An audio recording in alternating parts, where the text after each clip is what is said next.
Hi everyone, time speed distance చాప్టర్లో 9 important కాన్సెప్ట్స్ని 9 YouTube shorts కింద నేను ఎక్స్ప్లెయిన్ చేశాను. ఆ 9 కాన్సెప్ట్స్ని కూడా నేను కింద పిన్నెడ్ కామెంట్స్లో పెట్టాను. వెరిఫై చేసుకొని చూసుకోండి. అన్ని కాంపిటేటివ్ ఎగ్జామ్స్లో ఈ మోడల్స్ ఫ్రీక్వెంట్గా రిపీట్ అవుతుంటాయి. ఈ 9 కాన్సెప్ట్స్ కూడా చాలా ఇంపార్టెంట్. మీరు ఈ 9 కాన్సెప్ట్స్ని ఒక 9 మినిట్స్ మీరు స్పెండ్ చేయగలిగితే ఆ కాన్సెప్ట్స్ అన్నీ కూడా మీకు క్లారిటీగా క్లియర్ అవుతున్నాయి. చూడండి, ఆ 9 కాన్సెప్ట్స్ ఏంటి అంటే, మీటింగ్ పాయింట్ అనే కాన్సెప్ట్ మీద నీకు 3 కాన్సెప్ట్స్ ఎక్స్ప్లెయిన్ చేశాను. ఈ 3 కాన్సెప్ట్స్ కూడా ఇంటర్ రిలేటెడ్ ఉంటాయి. ఈ 3 కాన్సెప్ట్స్ మీద మల్టిపుల్ టైమ్స్ ఎగ్జామ్స్లో క్వశ్చన్స్ పడుతున్నాయి. ఈ 3 చూసుకోండి. Next arriving late and early అనే దాని మీద ఒక 2 కాన్సెప్ట్స్ ఉంటాయి. ఈ 2 కాన్సెప్ట్స్ కూడా చాలా ఇంపార్టెంట్. ఈ 2 కూడా చూసుకోండి. ఇక్కడ ఒక 3, ఇక్కడ ఒక 2, 5.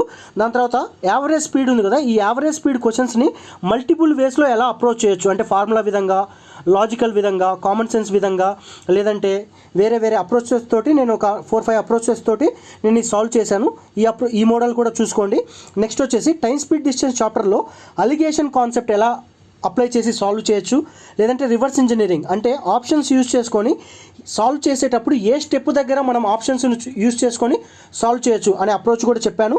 నెక్స్ట్ మల్టిపుల్ వేస్, ఒక సింపుల్ అంటే మల్టిపుల్ టైమ్స్ రిపీట్ అయ్యే ఒక మోడల్ని ఒక 6 వేస్లోసి అంటే డివిజిబిలిటీ రూల్ తోటి ఎలా సాల్వ్ చేయొచ్చు, లేదంటే డినామినేటర్ని ఈక్వేట్ చేసి ఎలా సాల్వ్ చేయొచ్చు, ఎల్సిఎం తీసుకొని ఎలా సాల్వ్ చేయొచ్చు, లేదంటే రేషియో మెథడ్ తీసుకొని ఎలా సాల్వ్ చేయొచ్చు, లేదంటే ఆప్షన్స్ తోటి ఎలా సాల్వ్ చేయొచ్చు అనేది ఒక చిన్న క్వశ్చన్ తీసుకొని మల్టిపుల్ లాజిక్స్ ఎక్స్ప్లెయిన్ చేశాను.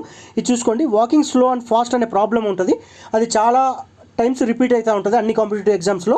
ఆ మోడల్ కూడా చూసుకోండి. టోటల్ 9 కాన్సెప్ట్స్ని మీరు ఒక 10 మినిట్స్ లేదా 10 to 15 మినిట్స్ మీరు స్పెండ్ చేయగలిగితే కంప్లీట్ క్లారిటీ వస్తుంది. ఖచ్చితంగా చూడండి. అండ్ మోర్ ఓవర్ ఈ వీడియోని సేవ్ చేసుకోండి. ఎందుకు సేవ్ చేసుకోమంటున్నా అంటే, మీరు లైక్ చేయడం లేదా సబ్స్క్రైబ్ చేయడం అది మీ ఇష్టం, చేయండి చేయకపోండి, అది సెకండరీ.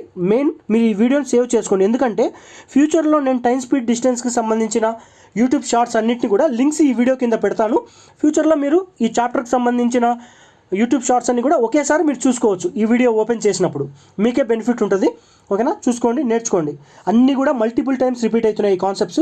Very important.